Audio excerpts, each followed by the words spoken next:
وإذا قرئ القرآن فاستمعوا له وأنصتوا لعلكم ترحمون واذكر ربك في نفسك تضرعا وخيفة ودون الجهر من القول بالغدو والآصال ولا تكن من الغافلين. بسم الله الرحمن الرحيم.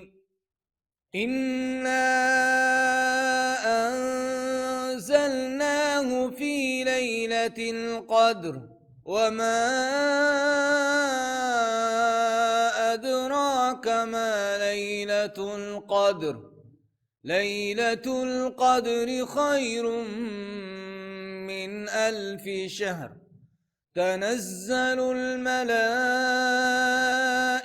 والروح فيها بإذن ربهم من كل أمر. سلام هي حتى مطلع الفجر.